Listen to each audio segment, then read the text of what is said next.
नमस्कार। भारतीय वायुसेना अपने बेड़े में अगले 5 से 10 साल में 114 फाइटर जेट को शामिल करेगी। रक्षा मंत्रालय की एक उच्च स्तरीय कमेटी ने इस योजना पर अपनी सहमति दे दी है। ये फाइटर जेट्स आने वाले सालों में रिटायर हो रहे लड़ाकू विमानों की जगह मोर्चा संभालेंगे। सूत्रों के मुताबिक अगले 4 से 5 सालों में भारतीय वायुसेना वैश्विक टेंडर्स के जरिए लड़ाकू विमानों को शामिल करेगी।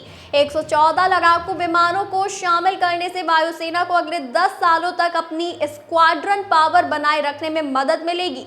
दरअसल साल 2037 तक लड़ाकू विमानों के 10 स्क्वाड्रन रिटायर होने हैं, यानी 10 से 12 सालों में कई फाइटर जेट भारतीय वायुसेना से बाहर कर दिए जाएंगे। इनमें जगुआर, मिराज 2000 और मिग-29 जैसे फाइटर जेट शामिल हैं। ऐसे में भारत की आसमानी ताकत में किसी तरह की कमी ना आए, इसीलिए रक्षा मंत्रालय इन विमानों को रिप्लेस करने की दिशा में आगे बढ़ रहा है।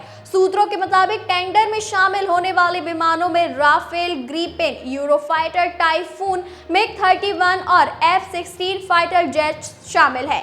ये विमान 126 लड़ाकू विमानों के लिए हुए पिछले टेंडर में भी भाग ले चुके हैं। खबर ये भी है कि साल 2047 तक भारतीय वायुसेना अपनी स्क्वाड्रन की संख्या 60 तक पहुंचाना चाहती है।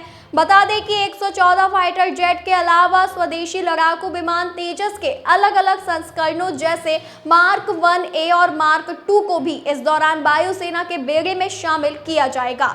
फिलहाल भारतीय सेना के पास केवल 36 फाइटर जेट है। ये सभी फ्रांस से लिए गए राफेल विमान हैं। ऐसे में एयरफोर्स को अपनी ताकत बढ़ाने के लिए ऐसे धाकड़ विमानों की संख्या और बढ़ाने की जरूरत है। यही कारण है कि भारतीय वायुसेना अब 5वीं पीढ़ी के लड़ाकू विमानों को अपने बेड़े में शामिल करने की योजना बना रही है।